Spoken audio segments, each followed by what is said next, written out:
Okay, now to the tariff tensions being felt here in Metro Detroit after an announcement from President-elect Trump. It's a move that could send prices skyrocketing for many industries, including the auto industry. Trump made the announcement yesterday on social media. He says he plans to impose a 25% tariff on goods imported from Canada and Mexico and a 10% tariff on goods imported from China. Tariffs are essentially a tax that's paid by importers, and the costs are typically passed along to the consumer by raising the price on the products. 7 News Detroit's Whitney Burney is speaking with an auto customer, an auto industry expert, and an auto dealer about what these tariffs could mean for the industry. Car dealers say if those tariffs take effect, currently as promised, 25% on Canada and Mexico and 10% on China, we will definitely see the difference in ticket prices here in the United States. The question is, how big of an impact are we talking?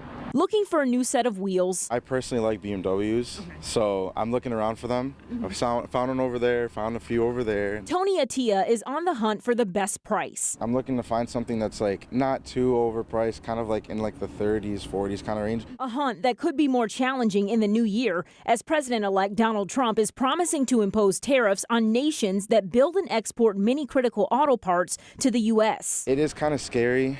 That's why I'm trying to look for one right now, just to try and lock in on one, low miles and everything with all that stuff, so I can get one quickly before all that stuff goes up. Trump says the proposed 25% tariff on Mexico and Canada and the 10% tariff on China is in an effort to pressure those countries to slow the flow of drugs and illegal immigration. But experts say it'll result in higher costs being passed to you, the consumer. Automakers from Europe, from Japan, from Korea, from Mexico are all going to be impacted by this, and the effect will be immediate.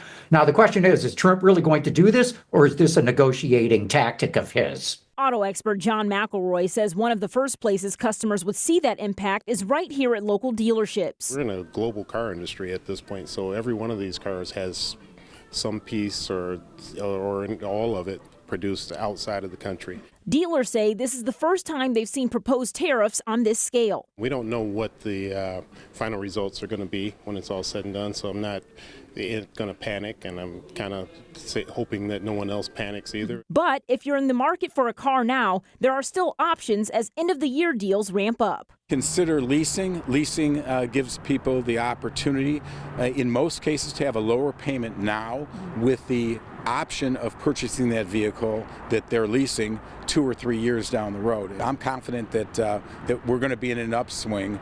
I think the bigger concern is what happens with electric vehicles and the potential of the tax credit going away. In Southfield, Whitney Burney, 7 News Detroit. All right, Whitney, we'll see how it all shakes out. Well, of course, the auto industry isn't the only one facing a potentially drastic increase in prices.